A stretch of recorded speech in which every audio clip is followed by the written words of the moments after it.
Because as life happens, there's things that tell us not to trust life, right? Mm-hmm. You go through a heartbreak and somebody dies and things unfold in ways that you just really didn't want them to unfold.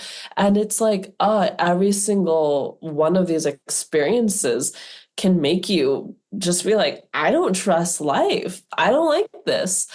But with those experiences, if we really choose to not trust life, then it's like I find that my light dims and my willingness to be alive and wake up in the morning becomes smaller and smaller and smaller. And personally, I just don't want to live that way. Welcome to Collecting Sparks. I am Sarah Schill, and I'm meeting with people who send out sparks with what they do or who they are. Collecting those sparks is my deep passion, and I hope our conversations will send out sparks to you too, so that they can continue to fly.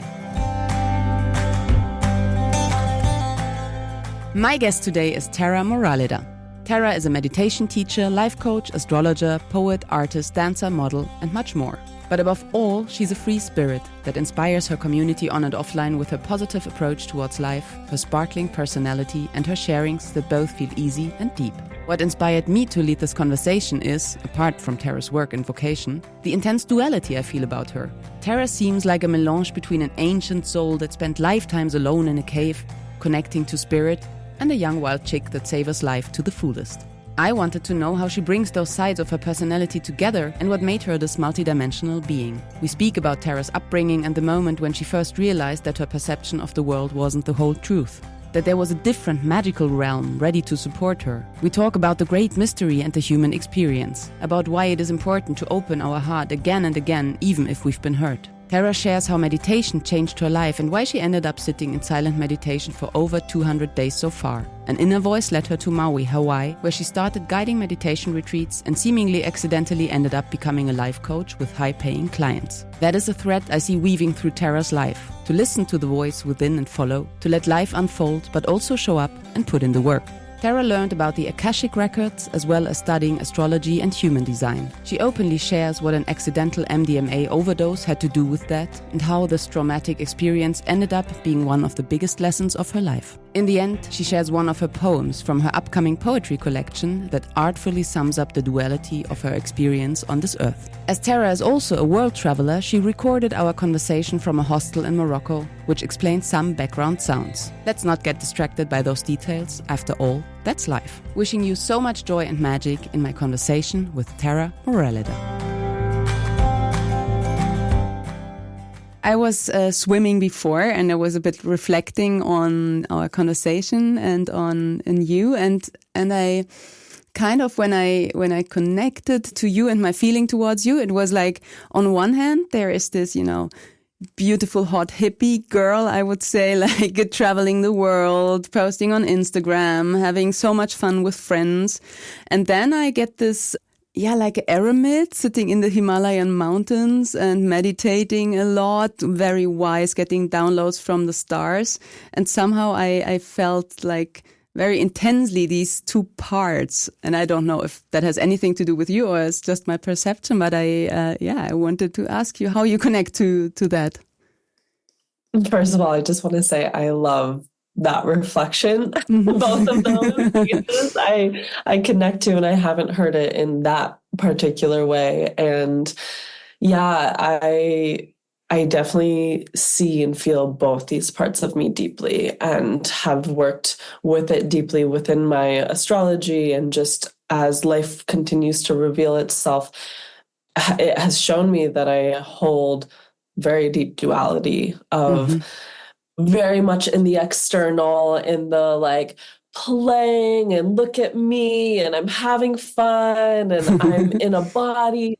And then there's the other part of me that feels very deeply connected to God and spirit and the realms of mysticism. And a huge part of my journey is how to be in balance between the realm of God and spirit and the realm of play and the material realm. And do you succeed to get this balance?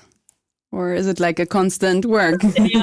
It's a dance. I think we're all trying to figure out how to dance with life, right? Because life gives each of us so much to be with. Like, to be alive is such a big journey. And I think that there's times where my dance is incredibly fun and graceful, and there's times of it where it's incredibly messy.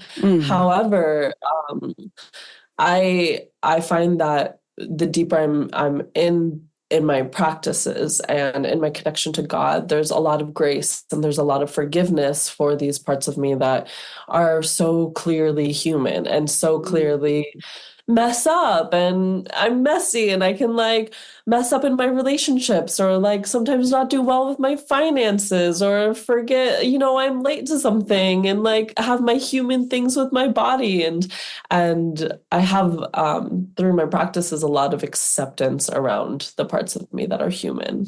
What I heard from you is that you came into a family where spirituality already was a thing, and art. And so did you grow up with practices, with an idea of there's another realm, or when did this start for you?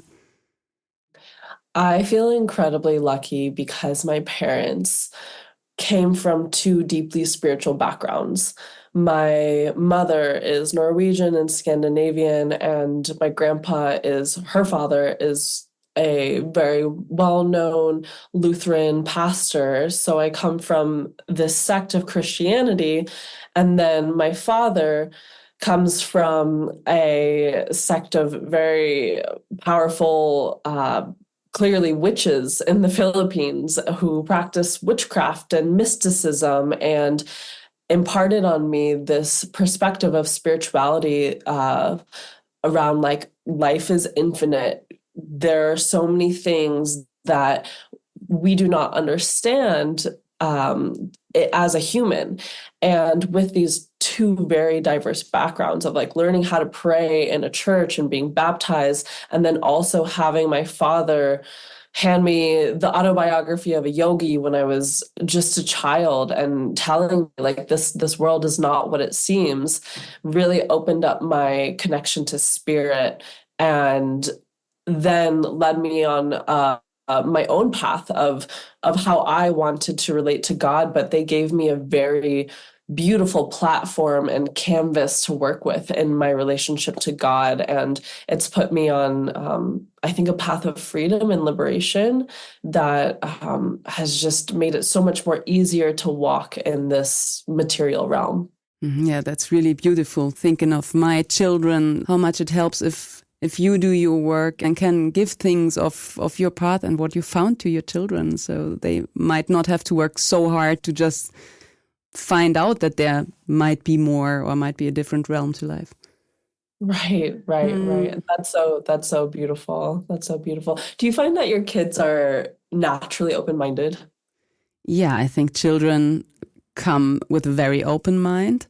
And yeah, I have the feeling that they are super connected, and then at some point it gets a bit dimmed, and I have the feeling the more I don't know, go into nature with them or speak with them or do rituals or so, then it opens up again and they remember in a way. It's so beautiful. That's so beautiful. And how old are they?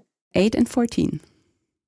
Big boys. So that's like right around that age where it's like it's like the becoming of an adult, and there can even be this forgetting that starts to happen sometimes, like as you come into puberty, and like it's like you're not a child anymore, but you're definitely not an adult, and it's this interesting age. And I actually remember around 10 was when I was in like what felt like a deep spiritual quest as a 10-year-old, being like, what is this life? I am so confused and perplexed by it. And that was actually the age that my dad handed me autobiography of a yogi. But what was it?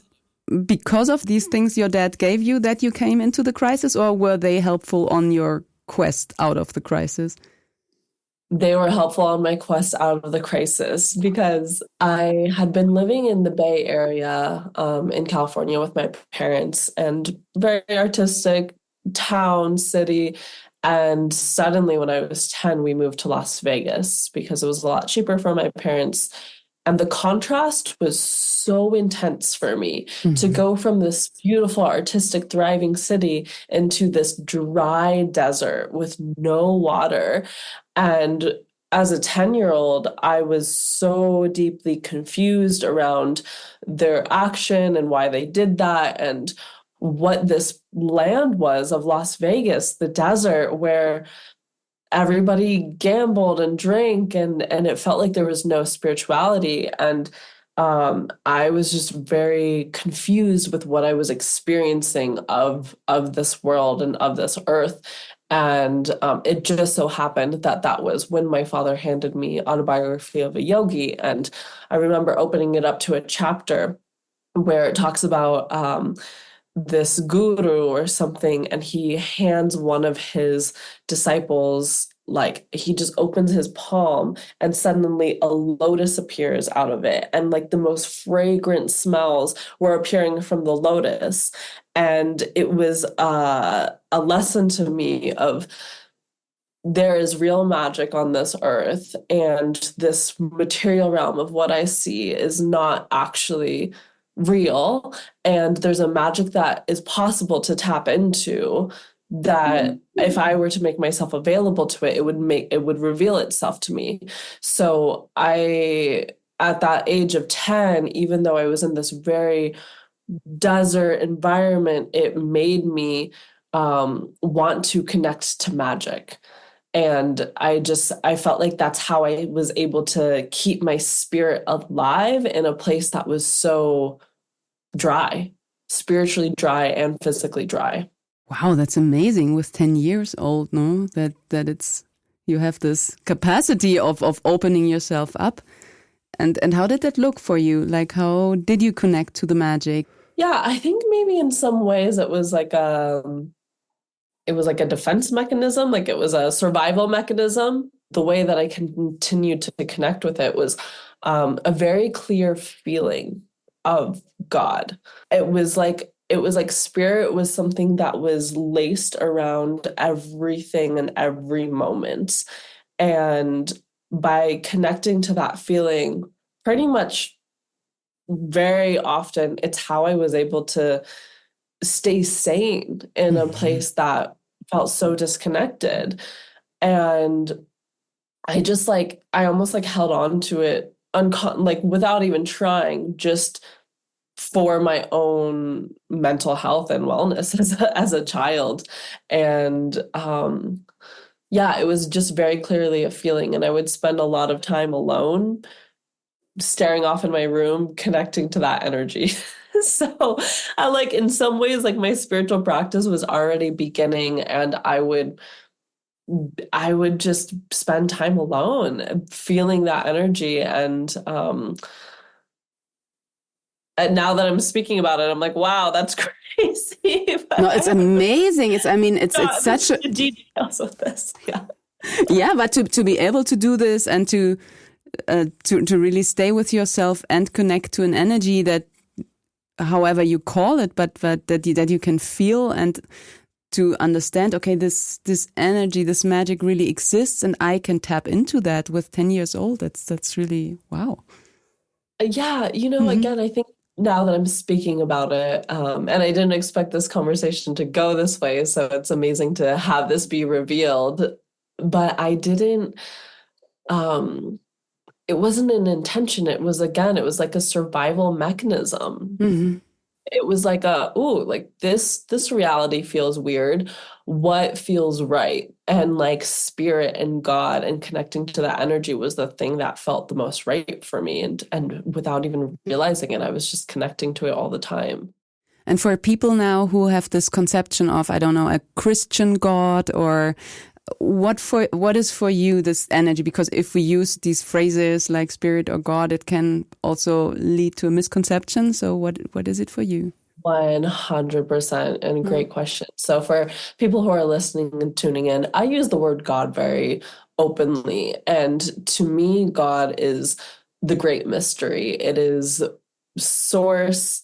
It is beyond what my human mind can even comprehend. It is the infinite, expansive universe as it is. And in my belief system, and what really works for me is believing that this infinite, abundant energy of mystery is constantly listening to me and supporting me in my desires. And it's constantly listening to everything and everyone because it is everything and everyone.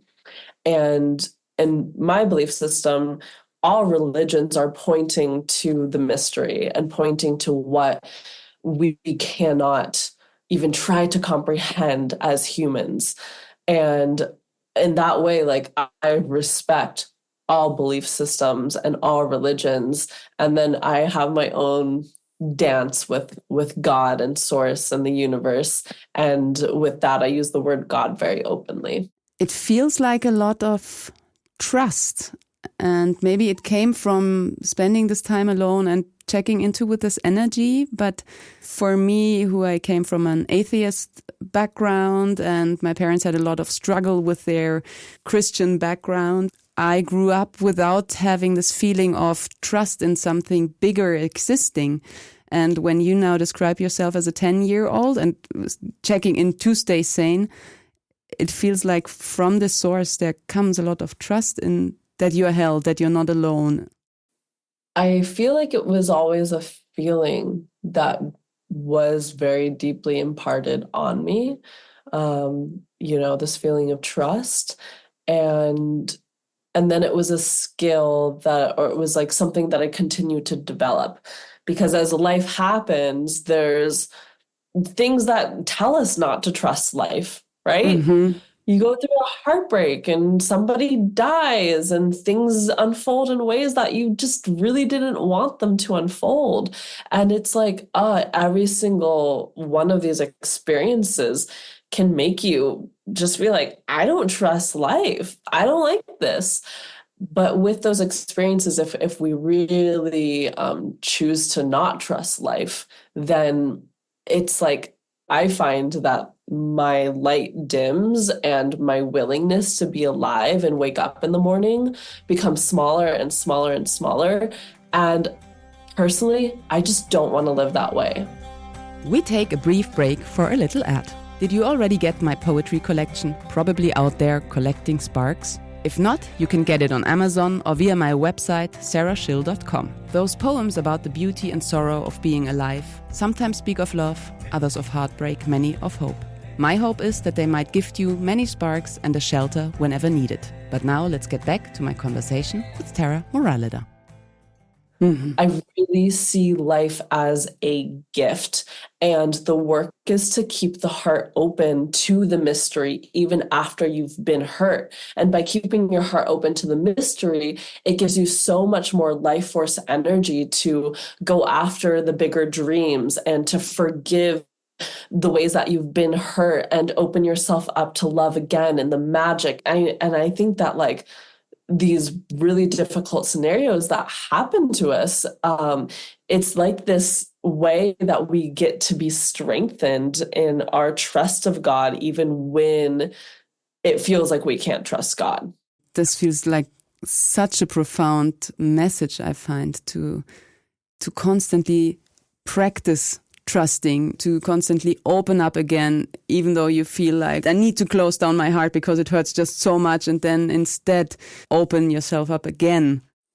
Yeah. I think that those who have an open heart are some of the strongest people there are. And there can be this misconception when you see adults or anybody or elders just like with an open heart, there can be this like, oh, well, they didn't have something terrible happen to them. They must have had their life easy because their heart is still open. That's not true. Every single person goes through pain and grief, and every single person knows somebody who dies, and every single person has their heart broken. Everybody has to face death, right? So it's like these people who have their heart open are actually people who are doing the deep work, even though it looks like they're laughing and they're having fun and being light and silly.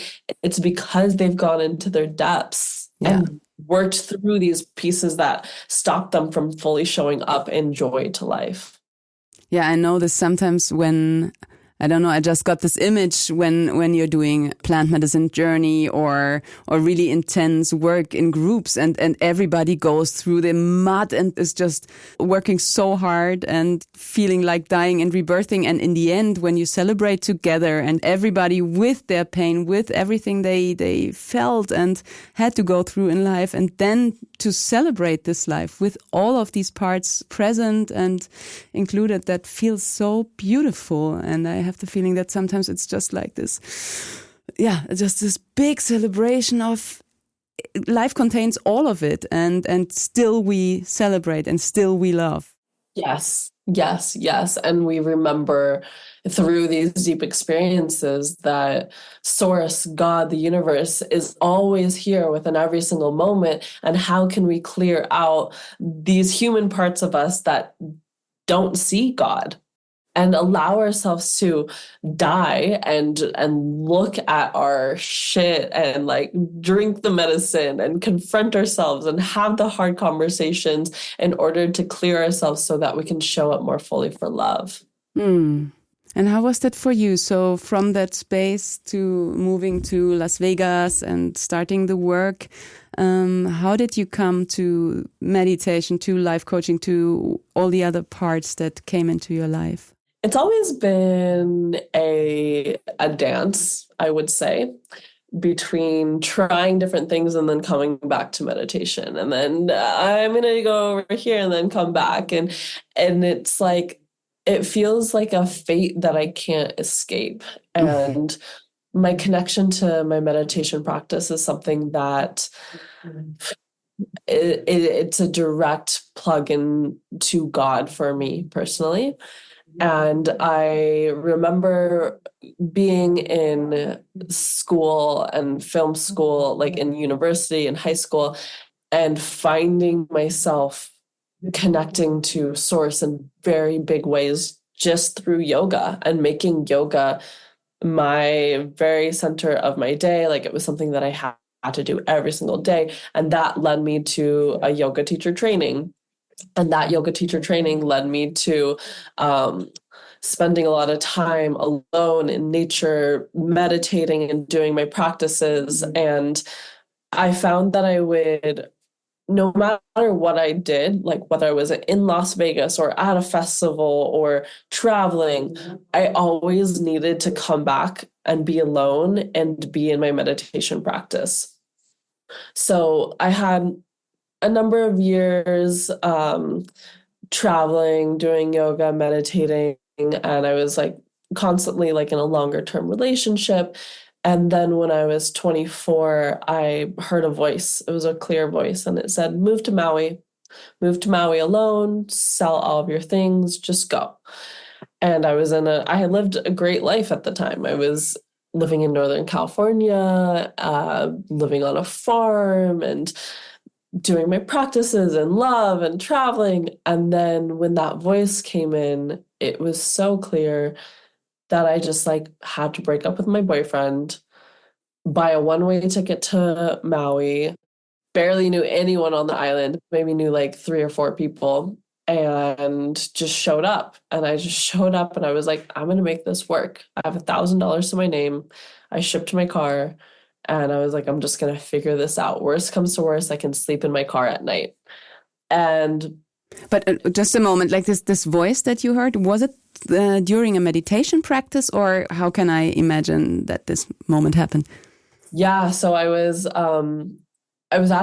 just had a fever. I was feverish in my cabin in the woods, and my boyfriend was away on a surf trip, and I was completely alone. And it was 3 days of moving through this really intense fever. And when I came out the other side, it was a voice, and it said, move to Maui, go alone.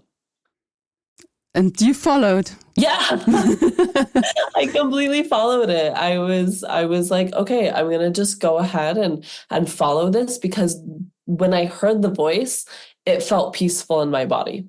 To me, that is a sign of intuition.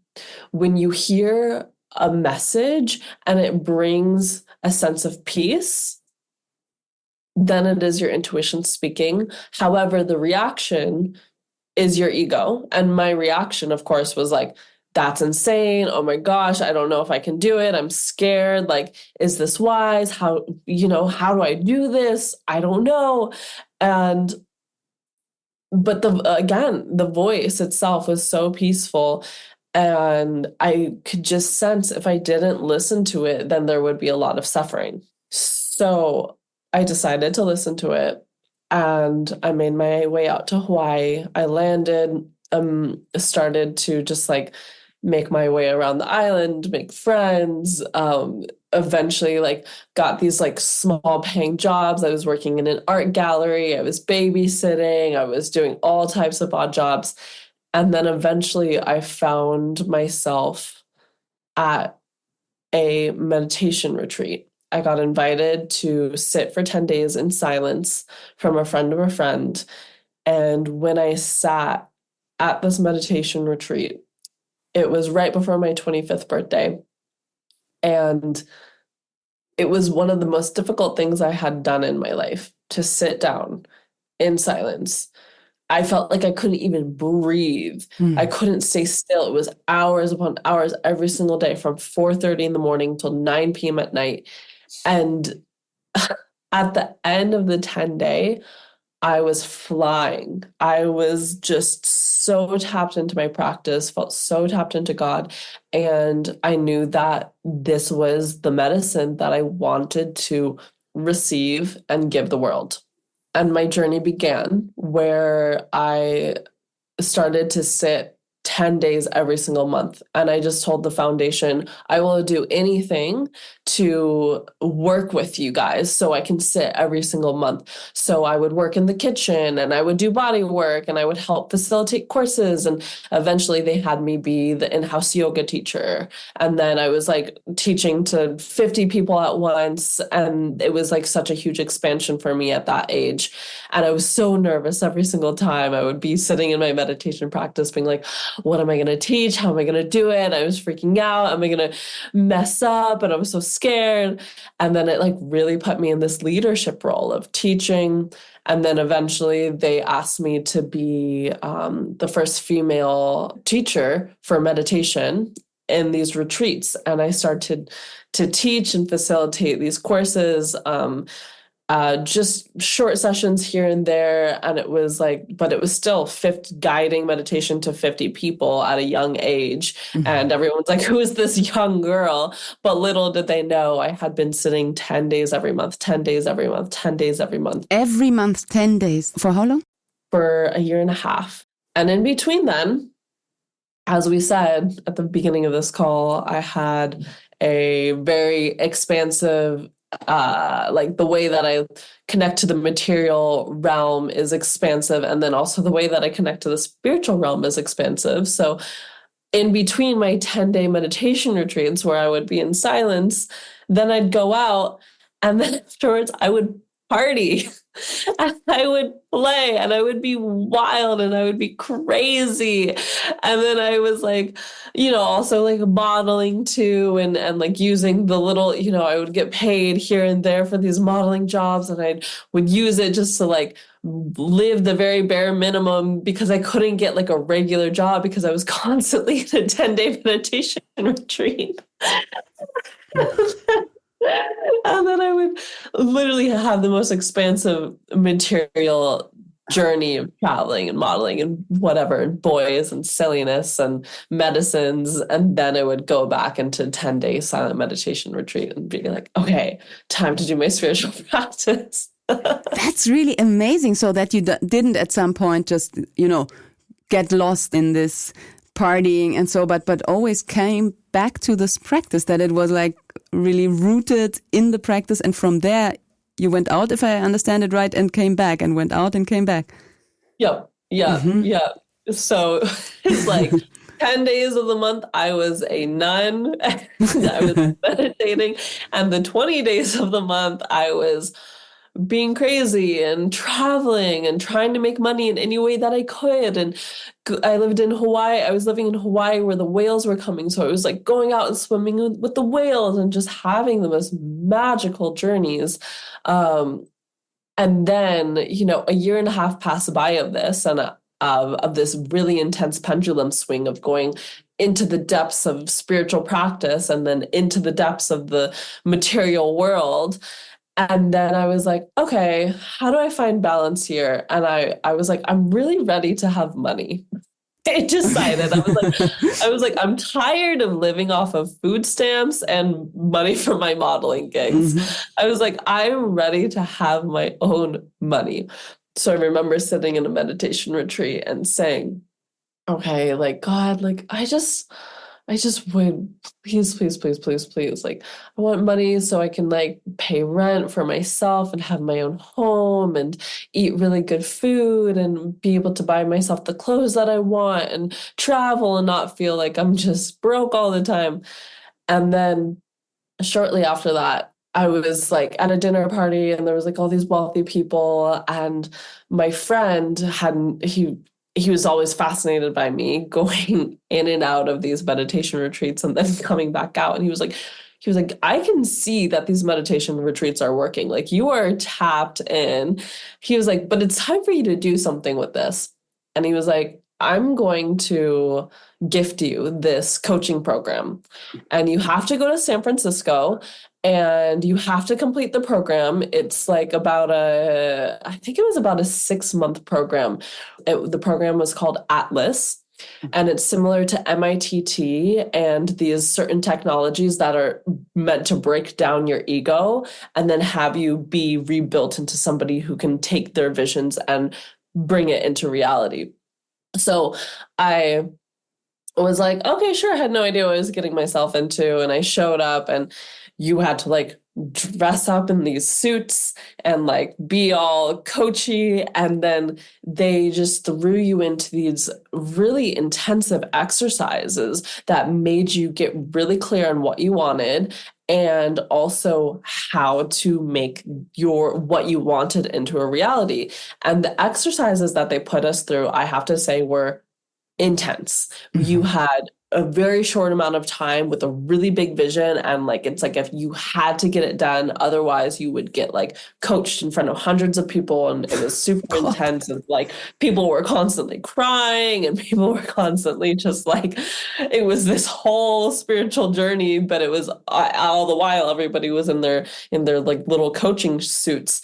And that program was the catapult into me saying, okay, I can have my own meditation business. I can run meditation retreats.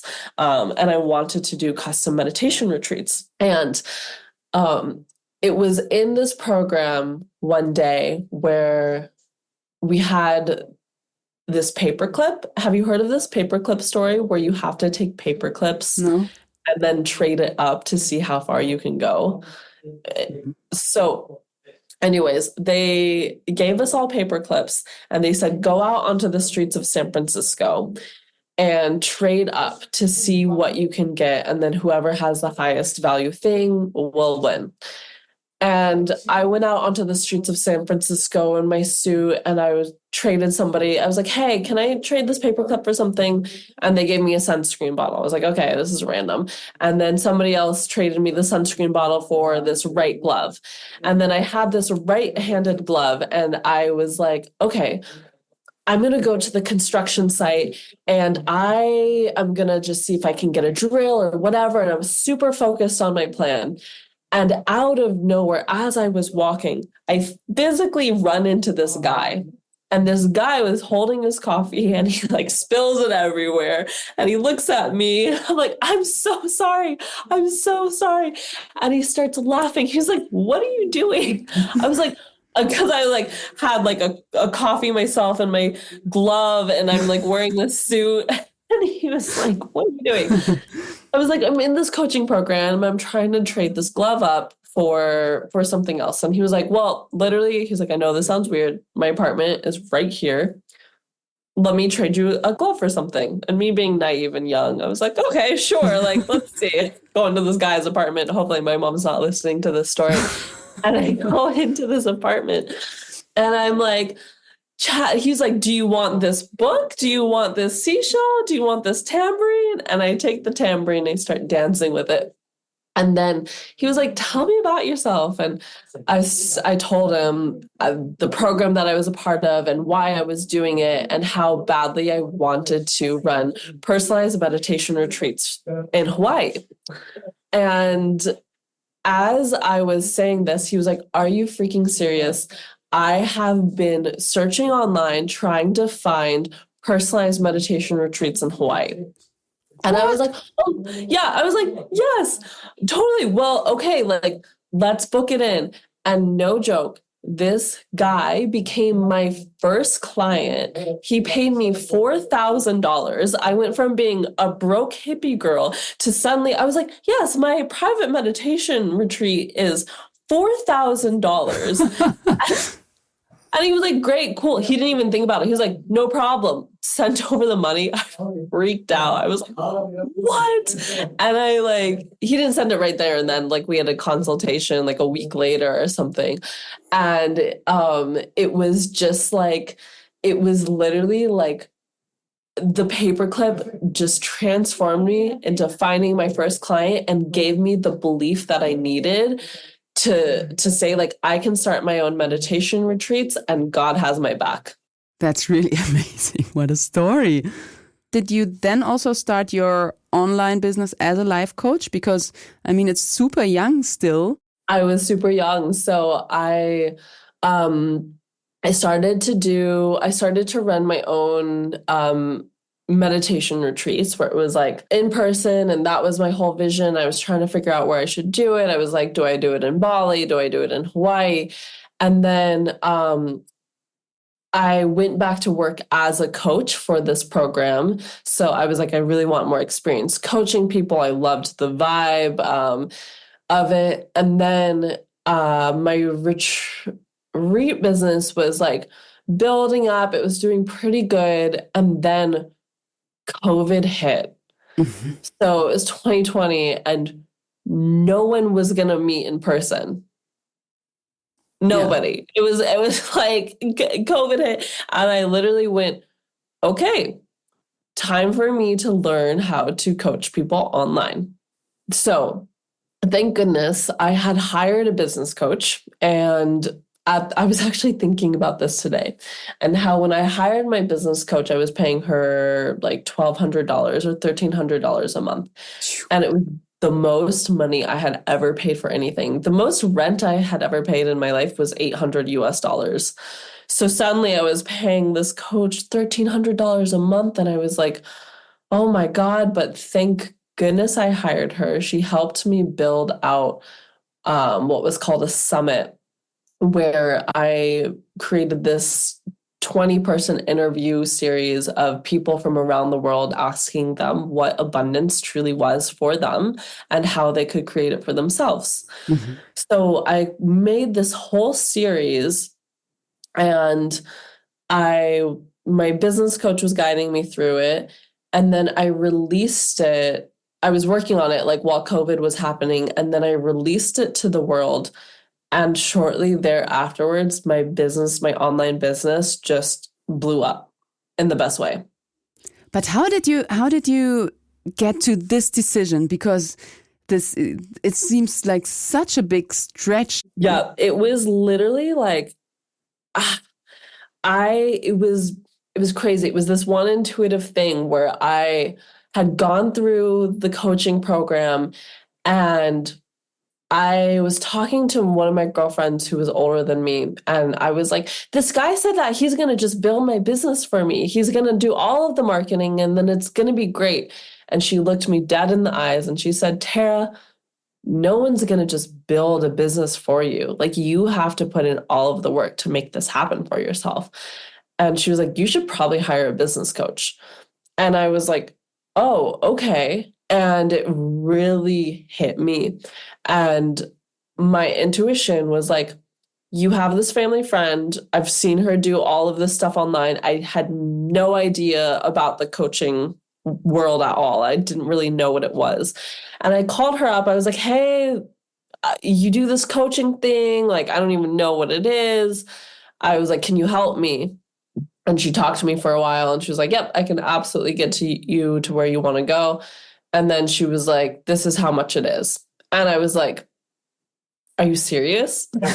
Like, you want me to pay you $1,300 a month for 6 months minimum? I was like, are you freaking kidding me? I was like, I think I had like $5,000 in my bank account or something. So I was like, okay. I was like, well, if I'm going to do it, I have to fucking figure this out quick and give myself no back door. And it was the scariest moment of my life, just like reading over the contract with her and just being like, this is what I'm committing to. And I was like reading the fine print, being like, could I get out of this if I needed to? And like, and it was so funny. And I just knew I had to build my business, and I knew that I didn't know how. And I knew that she would help me. I decided to fully trust her. And I leapt right in, and I like was doing some calls with her and doing some group calls and really didn't understand how it worked. I was kind of confused. And then I was like, okay, listen, like I need help finding clients. She was like, okay, well, let's build you a summit. She was like, you need to build your email list. I was like, I have no idea what that is, but tell me how to do it. And then that's when I began my 3-month journey of like reaching out to these high profile people and people that I looked up to and being like, hey, can I interview you? And just, of course, getting a lot of no's, but then also getting a lot of yeses and getting to talk to these people in like a podcast form and asking them these questions. And then I like, created this whole series, and all of these people had been on these like, yoga journal and ABC and whatever. And I created this website where I was like, listen, I made this series. It's totally for free. And all of these experts have been on these crazy things. And it helped position me in this way where people were like, who's this chick? Like who's this like young 27, 28-year-old girl, like talking to all these people. And after launching that, I had like an influx of people who were really curious about me, really curious about my work. I had told a little bit of my story of my background in meditation. And then that's when I decided to launch my 6-month program. And it was like a big 6-month program, and where I was teaching people how to connect to God and spirit and get really clear on their visions, and then use the tools from coaching into how to make it into reality. So background in meditation and visioning, and then background in coaching and Atlas made me make this whole online thing in my own version, my own way. And then that's when I like just started coaching tons of people. A ton of people joined into my program. And then I kind of just like went full for it for, I think, like 2 years, 3 years in online coaching. And then that's when the call got deeper for me to study astrology deeper and study human design deeper and study systems that could really deeply help me, because I had a general template on how to help people. And I was working very intuitively with my meditation practice, with my skills from Atlas. But then I really realized how unique and different every single person was. And I had always had a mentor to study with.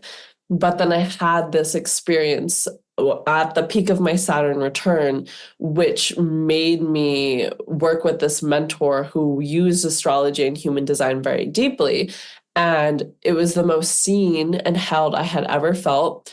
And I simply asked him, I was like, you got to teach me all of these things. Like, I want to learn the ways that you're helping me. And then that began my journey of astrology and human design. And that was actually 2 years ago. So, which is crazy to me. How did that time just fly by. But yeah, that was 2 years ago. But this moment, I don't know if you want to share about it. You shared online a bit about it. The moment, the peak of your sudden return, was it the moment when you were taking vitamin C powder, supposedly? Was it that one? Yeah, that was the story. So one morning had been taking my morning supplements. I had just come back from a festival in California. I was back home in Hawaii. And it was a Thursday morning, and I was like, okay, I'm going to be on my health and wellness game. I'm going to take my chaga and my reishi and my vitamin C. And then I went to the coffee shop with my boyfriend, a couple minutes away from my house. And I was like, I'm going to get back on my coaching grind, get really clear on what my vision is, and then, start working again deeply. And then as I was sitting there, out of nowhere, I just start seeing colors and everything starts moving. And I'm like, whoa, my vitamins are hitting so hard right now. What is happening? And then I started to see all of these colors and everything swirling. And then I was like, oh my God, I think the vitamin C was MDMA. So it was really like a huge amount of MDMA in that case? It was a huge amount of MDMA. Jesus. It was a half gram of MDMA. And if you're trying to take a normal dose of MDMA, you take 0.1, and that's like a big dose. That's like, you're going to be gone for the night. So I took 0.5. Oh my God. And it was just like randomly. So you didn't know and it just happened to you. I had no idea. I wasn't trying to get high on a Thursday. I wasn't trying to get high. I was just trying to take my vitamins and go to the coffee shop. And that moment was just so humbling because I'm just tripping balls. And of course I'm scared, but I'm not scared because it's MDMA. It's the super loving drug. And my boyfriend takes me back to the house. And then MDMA is not psychedelic, but everything is moving and colorful and swirly as if it was LSD or a plant medicine or mushrooms. And then I had this whole experience of this like portal opening and all of my guides coming in and seeing beyond. And they were like, it's going to be okay.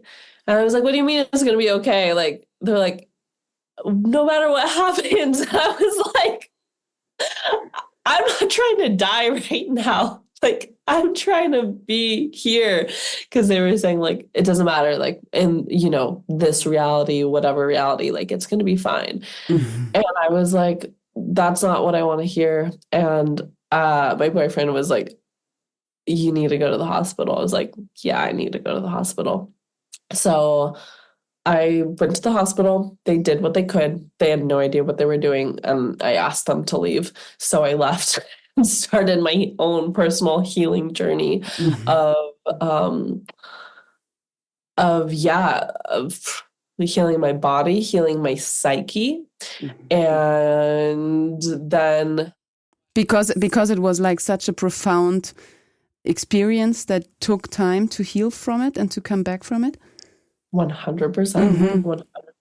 I was high for about like 2 days, maybe 3. And then it was about a full month of maybe 2 months of me not being okay. Like just straight up, I wasn't even on this planet. And then I was completely sober for a year, like didn't touch anything, obviously.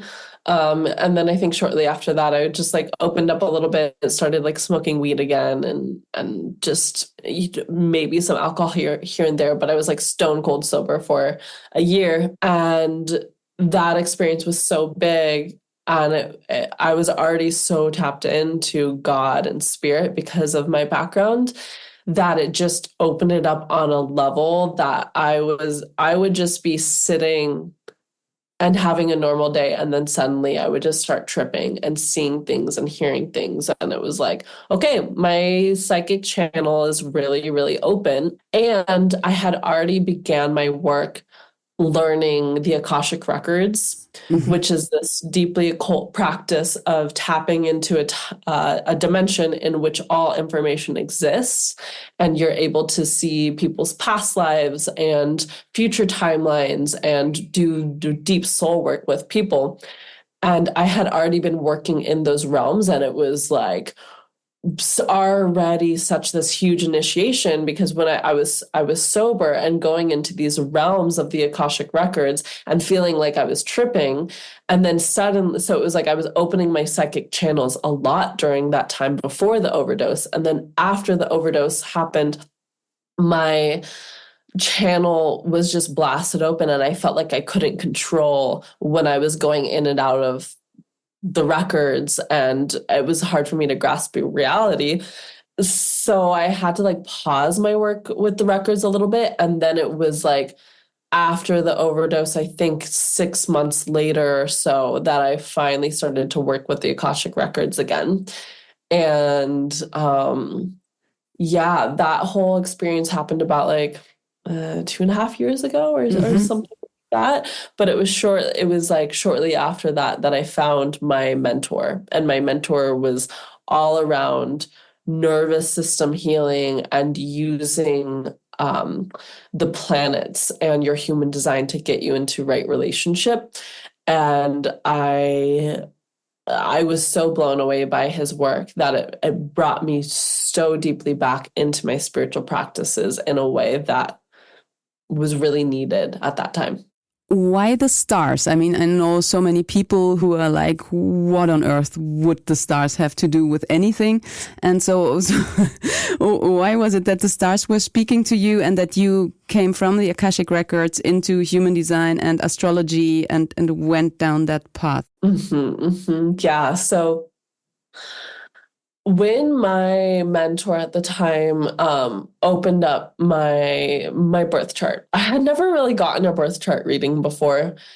And I had always dabbled in astrology, was always reading other people's things, horoscopes and such. And then when he pulled up my natal Western birth chart and read it to me, my jaw was dropped. It was hands down the most seen that I had ever felt in my life. I was like, this human right here is able to see things that other people who are close to me, who can't see that.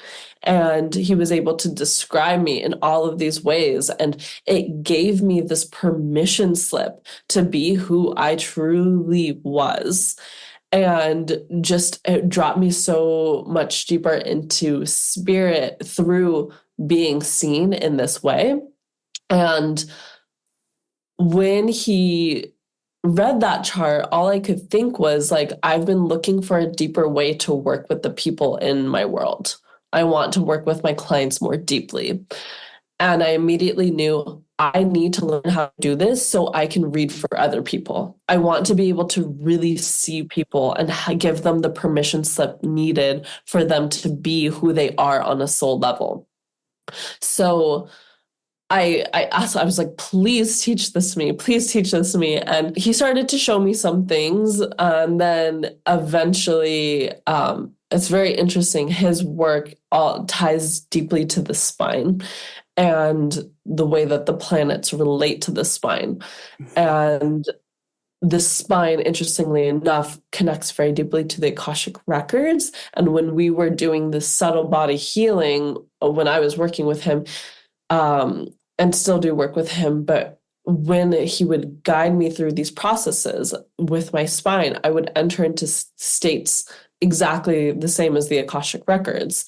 So I was like, okay, there's these weird, strange parallels here between astrology, how it relates to somebody's spine and how they manifest into this material world, and then how that relates to their soul over many timelines.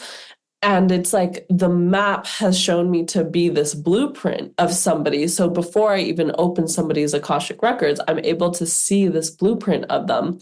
And then the piece around human design is like, cool, we see the blueprint. I can see the past lives and such. But then how do they move through time and space? Mm-hmm. And that is where human design comes in, because every single person relates to time and space differently. A manifestor versus a generator versus a projector, when life gives them lemons, what they do with it is different based on their design type. So human design has been this added layer of like teaching, like being able to coach people in a way that is very specific to them. That feels like so helpful for the work as a coach, because you have this blueprint, as you say, so you see who they are and what their issues might be already, like on this blueprint on paper, and then from there on start the coaching process with them. Yeah, it's so helpful, because like I can like be looking at somebody's chart, and like if I were to just have a normal coaching conversation with somebody before my astrology background, we would find the pockets that were deep, but it honestly, I feel like it was a little bit contrived. Versus when I'm with somebody's chart, I'll be looking at it for a while, and then I'll like read it. And then eventually we'll circle around into this point where I'm like, oh, this is what really needs to be worked on. And it's almost like this thread that you're able to pull out, and they're like, oh, okay. And then you can work with these really deep pieces with somebody. And it's something that they would have like not revealed to you if you were just having a conversation.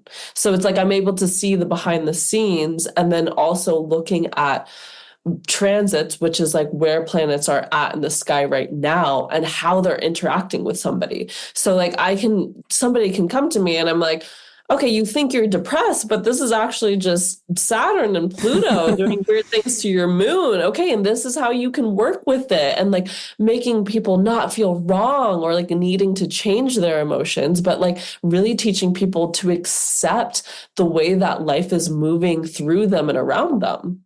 And how has it changed for yourself, like working with the stars, like really on a daily basis in this human experience? What did it shift for you?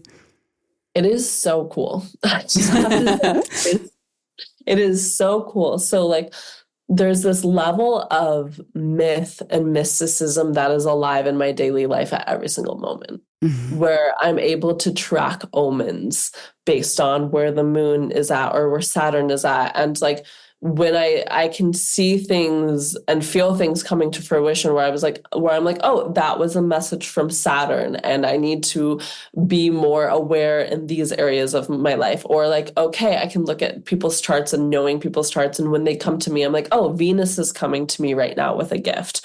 Oh, okay, this is glitching in my life. Like Mercury wants me to pay attention to this. So it's like it's this language and this lens that I'm able to see this world, that it blends the spiritual and the material in this very beautiful bridge, instead of having them be separate, where before, when I was younger and I was listening to just energy, it's like I didn't have the language for it. It was just this vast, mysterious like feeling, and then the material being like seemingly separate, but not. And then now astrology acts as this bridge where I'm able to work with omens, and like I can track on my chart and see like what I'm supposed to focus on in my life. And like it's also given me a lot of grace for understanding bigger transits and chapters of what I'm supposed to be focusing on in my life. Like right now, like I'm single, and I actually know by my charts, like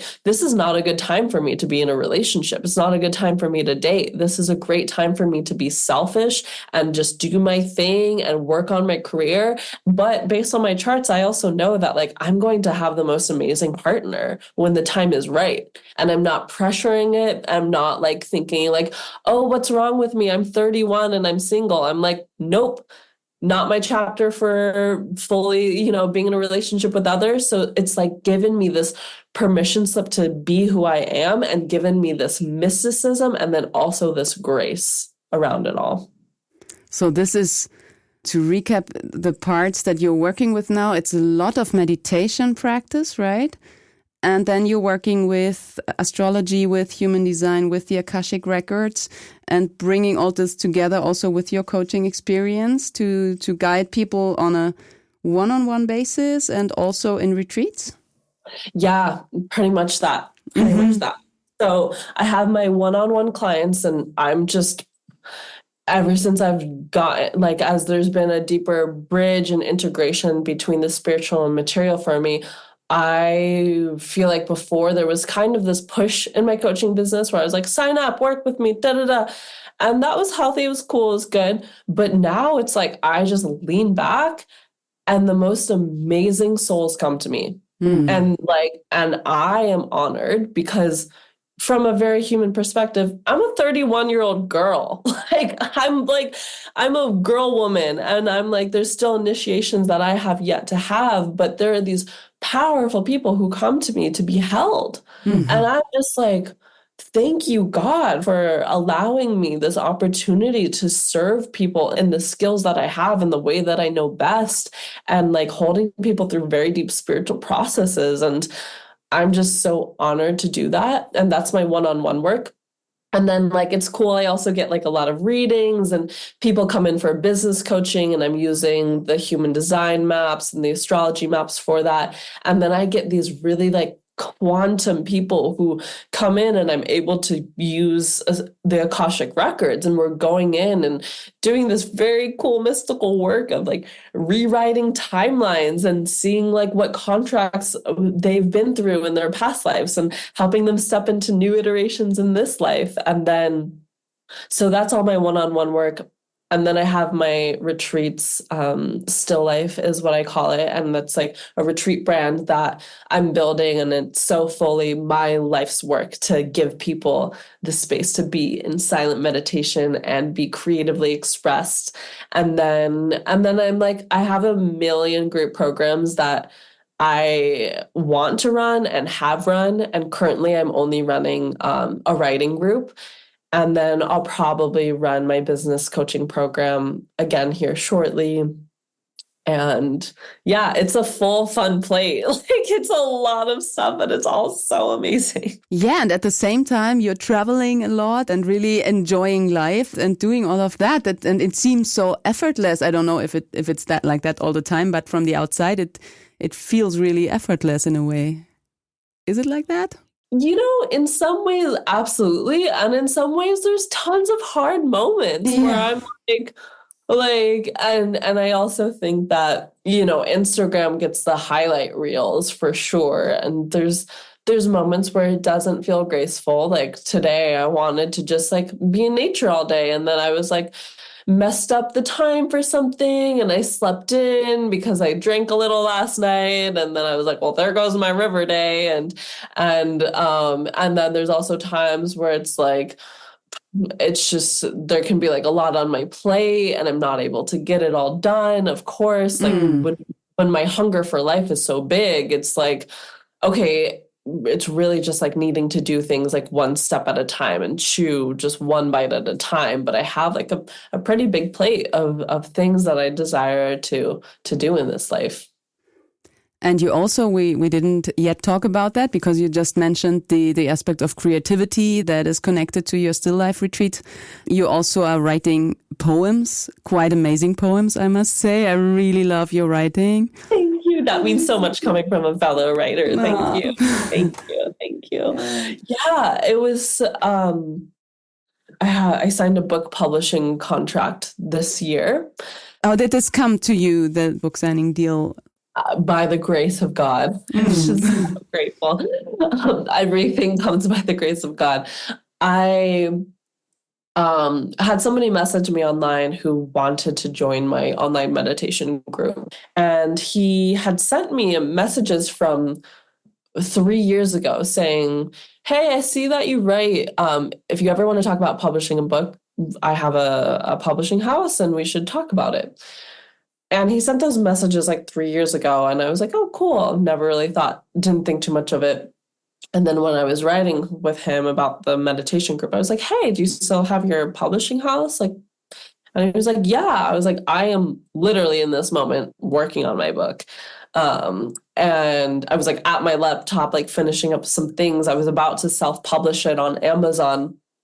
And he was like, well, send me some stuff. So I sent him some stuff, and then I didn't think much of it. And then he joined my meditation group, which was really cool. And then he was like, yeah, so we really like your poetry and I see your background in meditation and I just like see who you are and like I'm just like love your story and really believe in you. And we'd like to sign you on for minimum of 2 books. This one that you're about to publish, we want to publish it. And then the next one, we want you to write a book specifically about meditation in your own way, in your own unique way. And we would love to like help popularize meditation in this very like through the way that you describe it, instead of being like this like, oh, you need to be a monk and, you know, do practices in this way. And they gave me a really amazing deal and contract. And that's so beautiful. that's that. Yeah, that's great. And when is it coming out, your poetry book? Yeah, so I'm waiting on a couple little things and we're finishing up the cover design. We're like working on that. And there's some other things too, where it's like I have these images in there that are so beautiful, but they're a little risque, and trying to figure out which ones can go in there without Amazon pulling it. And just, you know, there's some things that get to be done, but it'll be out. I'll just say, let's just give it a loose timeline of within a year, but hopefully sooner than later. And then the next one, who knows? So if there would be 1 or 2 things that if people are in a rough place and feel they want to go journeying to get better, to get well, what would be like the first 2 things that come to your mind that you would give them? I would say go to a Vipassana retreat, a 10-day sit. They're free. They're all over the world. Go sit for 10 days and really learn how to be with yourself. That's like the first thing that comes to mind. And then the second is pray. Learn how to pray.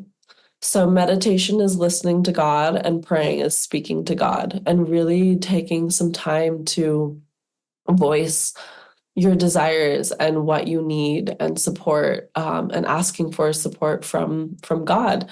Yeah, that's what I would say.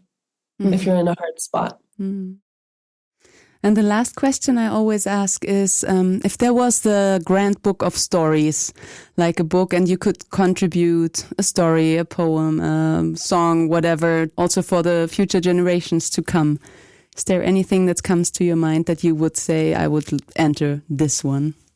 Yes. Okay. I want to enter a poem. That's in my poetry book. And it's actually what inspired my poetry book. So I'm going to read that. This poem is called Duality. I choose both. Jungle queen and city scenes. Dirty feet and clean sheets. Overalls and sexy chic. Life's too short to be one thing. So I'm a chameleon that stands out. I'm a nobody with high clout. I can be in silence and I can shout. I live the question without a doubt. Duality is the game. So I'll play it wild and I'll play it tame. Always changing, but really the same.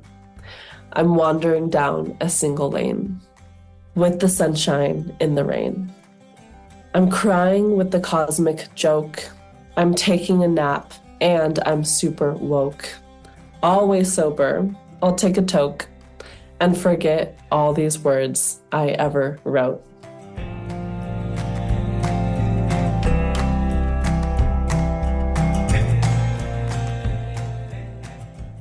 That was Tara Moraleda on Collecting Sparks. Thanks for listening. I love how Tara takes life as a huge playground with childlike awe. Most of us tend to get a bit too serious and worrisome along the way. This conversation is a great reminder to let loose from time to time and observe the magic unfolding. If you want to work with Tara, check out the show notes with links to her worldwide meditation retreats and one-on-one coaching options. I had my chart read by her and the insight I received blew my mind. If you liked this episode, please recommend, share and comment. It means the world. Until the next time with Collecting Sparks, much love, Sarah.